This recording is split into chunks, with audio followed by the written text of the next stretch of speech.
Welcome to the ALTPAULSIVE podcast, the number one podcast in the OFL. This is episode 2. We will be having the newest addition to the Redcliff Raiders roster, ItsAeroz. He will be joining us on the show today, and we're looking forward to our episode, which will begin shortly. So without further ado, Dare Say Entertainment would like to present episode 2 of the ALTPAULSIVE podcast. Yeah, so week 4 versus the Raiders, that was a very good game. We were blowing them out until the last quarter. They started to come back. Will, you were just selling it deep or something. Like, what was going on? Hey, speaking of the Raiders, we actually have our guest today. ItsAeroz, the newest addition to the Redcliff Raiders roster. Let's give him a warm welcome to the ALTPAULSIVE studio. Here we go. ItsAeroz. Hey, what's up, guys? How you guys doing? What's up? Welcome to ALTPAULSIVE. Okay, answer Yeah, thanks for before I having was me. rudely interrupted.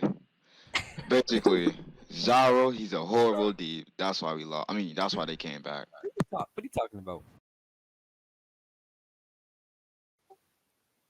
You're not gonna follow up? He said I saw that deep. We let them come back. We were up 15, and then like just something happened. I heard it was all your fault. You let them come back. No, you let them come back. It was all I your had fault. 10 touchdowns. All right. I legit had 10 touchdowns. All right. Anyways. Tanner, how do you feel about the Raiders going into this week? Honestly, first scrim there, I fucking hated it. I do not miss having Vital as my quarterback. OCFA, I should have realized my mistake of having her as my QB, but I miss whatever. I'm gonna stay for 1 week, and then, if I'm being honest, I'm probably gonna be gone before the trade deadline. Because, as you know, Zyaral, he got fired from head coach as well. And Caroline, aka Autumnus, she's applying for it, and if she gets it, I'm gonna head over to her team. Which would be the Green Bay Blizzard. The Green Bay Blizzards, yes. Yes. A lot of people applying for my spot. I don't really care who gets it. I didn't really want the Blizzard in the first place. To be honest, I really didn't want them. I basically said I wanted a team in the Eastern Conference, and they just randomly gave me the Blizzard. I was like, okay, I'm a thing. I like color schemes. The Green Bay Blizzard didn't really give you that pride. But whatever. I have a question though. What Vital Life version do you think was better? Her in OCFA or her currently? Honestly, I can't really say anything about that right now, but because OCFA, of course, I'm gonna think she's better because she's the one that got me all those stats in OCFA. She made me a runner-up for a bunch of rewards. But for OFL right now, she did horrible against our scrim against. I'm pretty sure it was FFC. She did absolutely horrible. She was missing open passes. She was missing wide open people. When she wouldn't do that in OCFA, she would actually hit the mid fold and everything like that. Do you think's like the Talking about you can go. talking about her missing wide open passes. She had recent wide open lots of times, but she didn't take the pass. Like why? Honestly, I can't speak for her on that. It's just like her own choice. Personally, I don't know how she got head coach myself. I was wondering that as soon as she got hired. Apparently, she says she only got it because she has connections and everything, not because of how good her app was. No. Once you're in Era's Discord server in OFL, I think you have a pretty solid chance of getting head coach. Just be in that server, and if you're active in that server with Era, I think you're gonna get a nice award in for head coach. You're definitely more trustable if you're in that server. Just how you build connections in the OFL and get that job. Connections are definitely important. That's for sure. Indeed. Oh yeah, they are. Actually, I got a question for you. Okay. All right. Well, How does it feel to have the number one wide receiver in OFL talking to you? how does it feel to have the number one receiver in OFL Talking to you. talking to me? Yes. I mean, it's better than having someone like like a Kodak or something, because they probably wouldn't even bother talking. It's nice that you go out your way to escape the limelight spotlight and be on the podcast. So that's good. Thank you, Daddy. I mean, actually, Oh, Hey. yo. Welcome to ALTPAULSIVE, the #1 podcast in the OFL. Yep. So going back to Tanner, how has your career been so far? How is it like as a rookie? Getting traded a lot. What's your experience? So my first season in OFL, which was last season with Drew, he definitely taught me a lot. Him and Taz, they definitely taught me a lot before that team fell apart by like week 4, because that team was not very active at all and just kind of fell apart. But I felt pretty good coming into my second season. Zyaral gave me a starting job on Blizzards and everything, but we all know what happened with that. And along with, I got traded a lot. I think I got traded like 5 times in one day, going to Toros, then back to GBB, then to Rattlers, etc. And then finally, I made my way to the Bolts, to where I stood there for about a couple weeks, playing defense only, trying to get my starting spot. And what happened with me in Bolts is that I felt like I could be used a lot more, like offensive wise, than I was, because I feel like I could definitely start over some wide receivers on the Bolts. One player I will mention would be Denim. Fuck that guy. He always says I'm better than him, or that he's better than me. Sorry, even though he's not.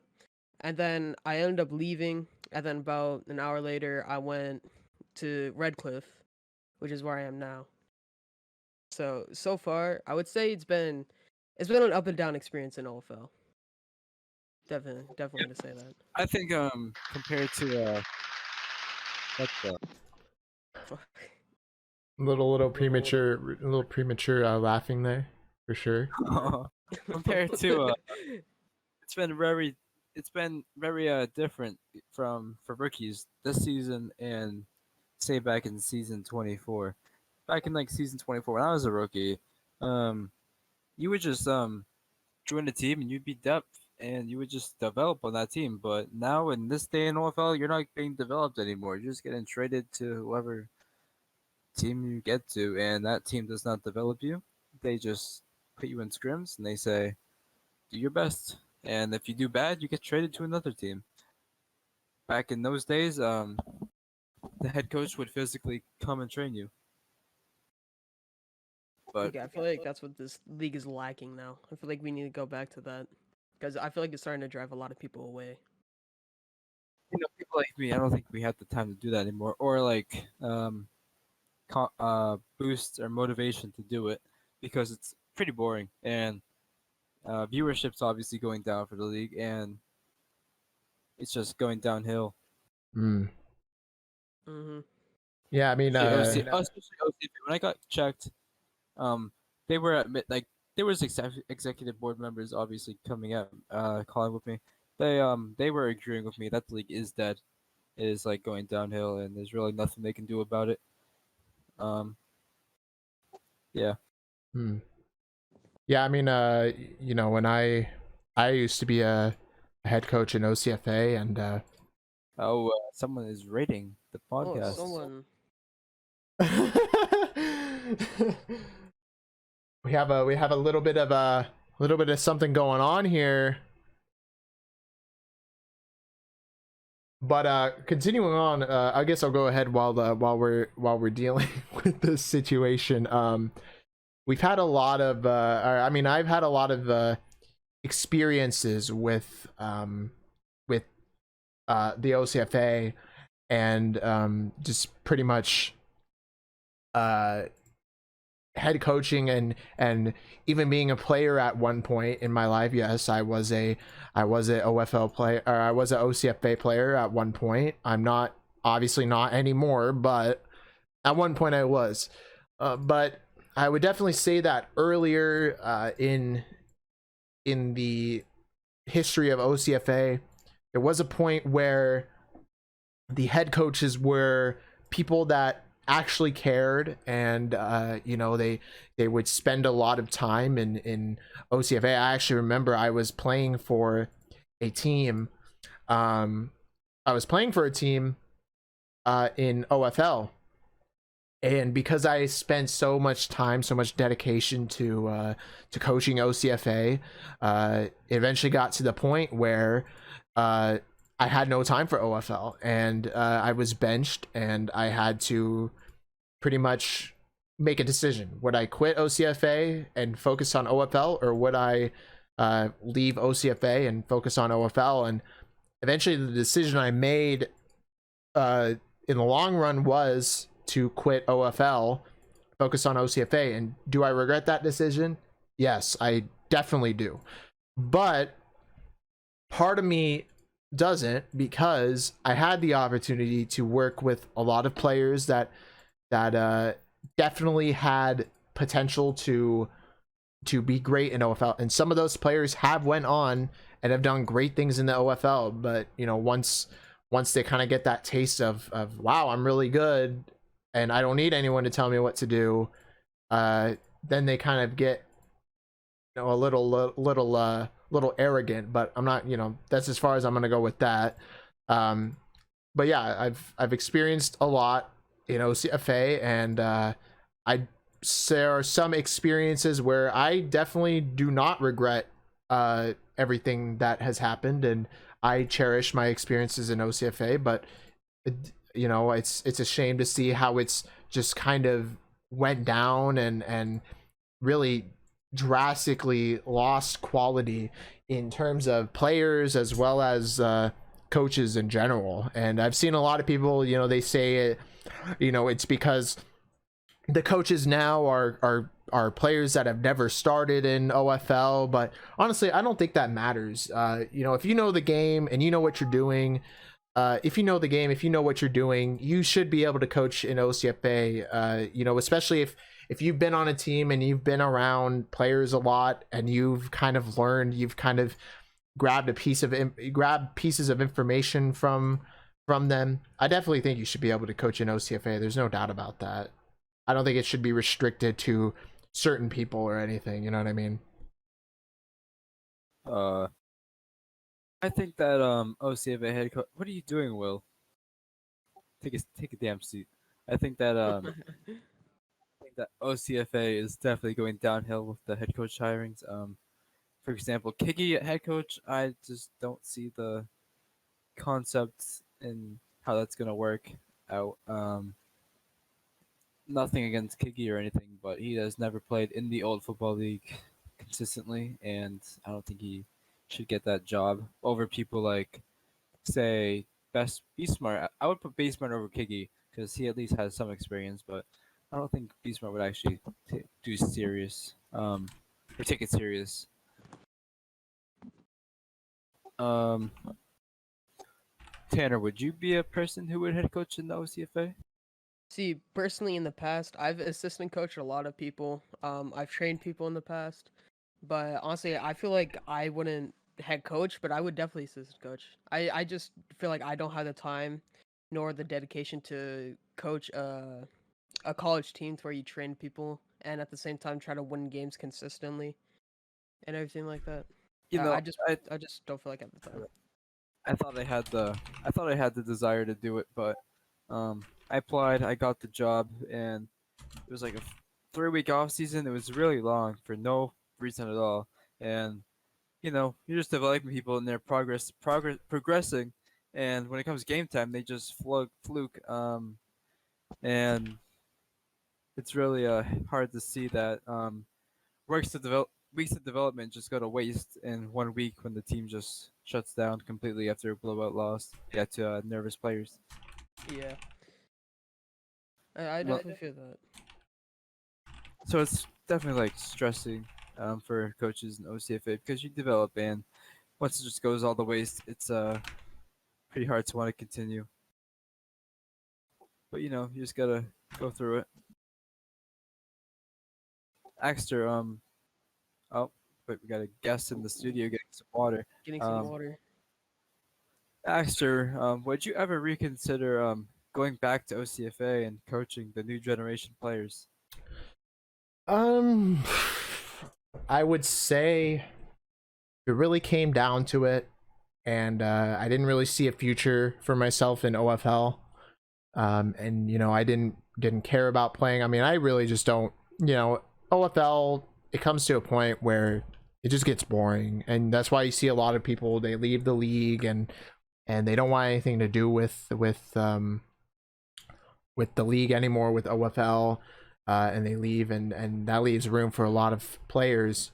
But just through my experiences of seeing those players that I coached a long time ago coming to OFL, and you know, they've went through a lot of hate, a lot of people hating on them, because even in OCFA I had a reputation of being a bad head coach or whatever, you know what I mean?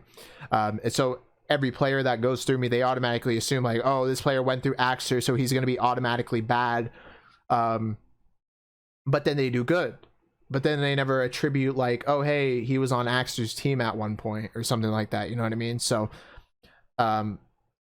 if it came down to it, if it came down to, you know, nothing's happening in OFL, I don't see anything happening in OFL, or maybe like there's a point where, okay, the draft classes are hitting a stale you know, trend.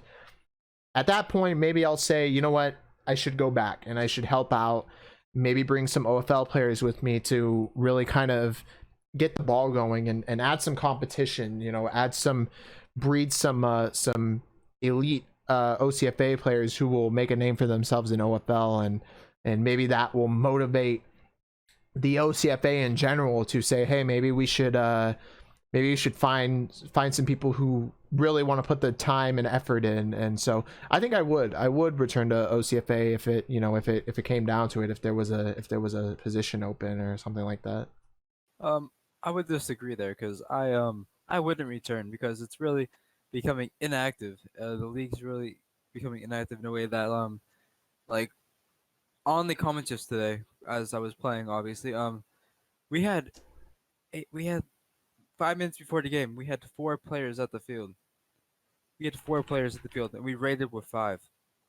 And we had to delay the game 10 minutes just to get 8 players so we could play a 9v8. And we had like a mobile player playing too, I think. So it was basically a 9v7. And it took until like the second quarter for us to finally catch up and get a 9v9 going. But at that point in time, we were down. It was 25 to don't blame ZBLM. He had 7 real players and 1 mobile. You know, Will was on ZBLM. I was on Splash. You know, I was the one playing quarterback, obviously. I would not throw 4 picks in the game. I'm not that bad. But what you call it? So yeah, so it was basically until it was like middle second quarter when we finally got 9 players, and you know, I think it was the third quarter with like 3 minutes or 4 minutes left. Will gave me the quarterback role, and we just came back from a 20. We scored a random 30 points in the final 2 quarters to win the game. So that's really how. Wait, my bad. Clock management really is being taught in OCFA, because if you just run out the clock, and if you run out the clock, you're not going to lose that game if you're the Cobras. And, you know, we probably would even be checked. But anyways, my proposal to fix this is basically like change the 5-minute quarters to 3-minute quarters. Like, as you can see, games are getting more and more boring because they're just dragging on for so long. And a way to fix that is making the quarters a little bit shorter, but not like a lot shorter. 3 minutes, I think, would be a good amount of game time for streamers, referees, and players, just to get a quick game out the way. And so you won't be there all day for 2 hours playing some OFL. I think if you like reduce it from 2 hours to 1 hour, there'll be a big difference in the OFL in activity. All And right, sir. This is a podcast, not your opinions. Like, shut up already. What? I'm giving my opinion. It's a podcast. Fuck your opinion. We don't care. Nah. Next question. All right, shut up. You guys got any thoughts about that? 3-minute quarters? No. I mean, well, yeah, well, while we're talking about changes to OCFA, I think it's really stupid how OCFA is the the the kind of testing grounds for new rules that they want to add to OFL. Like, they're talking about they removed reeling from OCFA, which is a huge part of real football, and they think that without it, like, it's gonna make games more competitive, or it'll nerf offenses more. no. But I don't think that's the problem. It's never been the problem. Reeling is a signature part of OFL. Now, is it becoming a lot more common? Yes, but that's just the way the game works. You know, the game, the longer it goes on, the more that there's going to be in terms of competition. You know, I remember back in old OFL, if you reeled a pass, that was like a highlight play, and it wouldn't be, you know, it would be talked about for like weeks after. But now it's like, if you reel a ball, it's just like, oh, cool, like whatever. I mean, even now it's like one of the main complaints from a quarterback to his receiver is like, oh, you should have reeled that or whatever. So I think just removing reeling, it would make OFL just so boring. You know what I mean? Because we're gonna have a lot of plays where there could be reeling, but since they can't reel, it's just gonna be an overthrown pass or, you know, whatever, and it's gonna make driving down the field a lot less.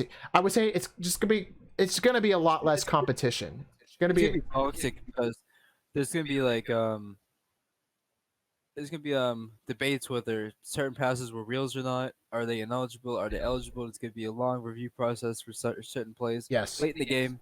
It's gonna bring some controversy into the league. I don't think it's really healthy. Mm-hmm. But Yeah.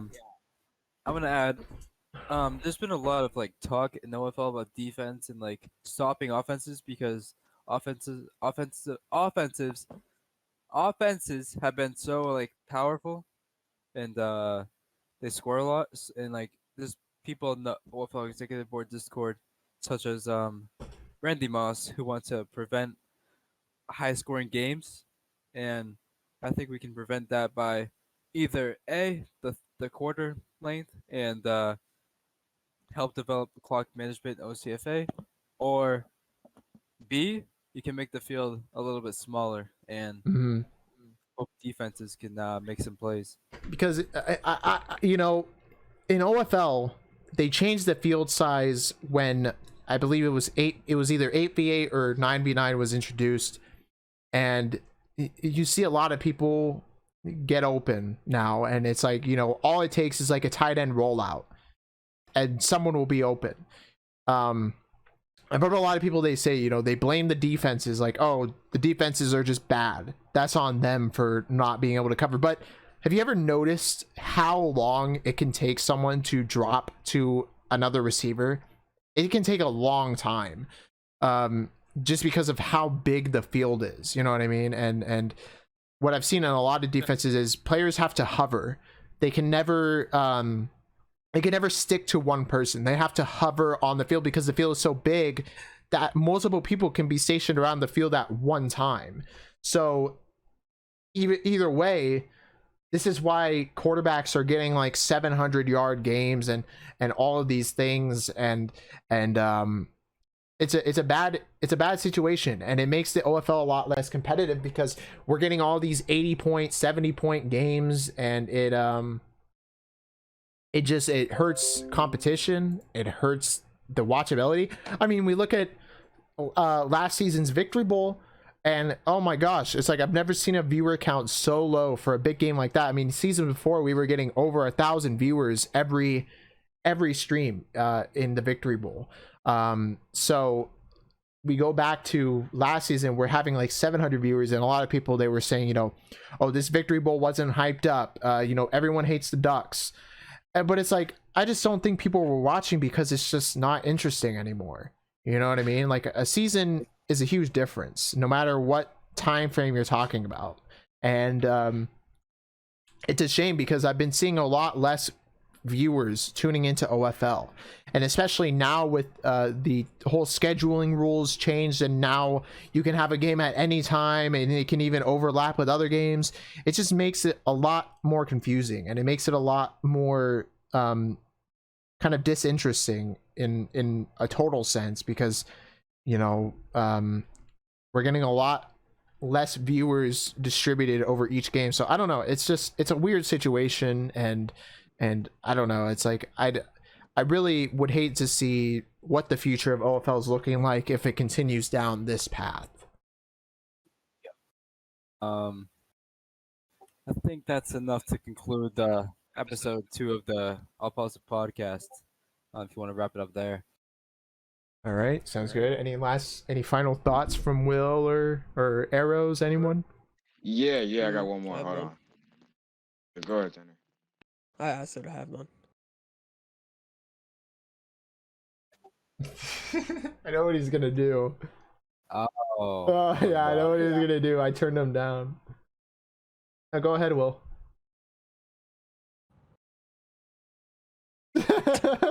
Oh no. Here we go. Dang it. All right.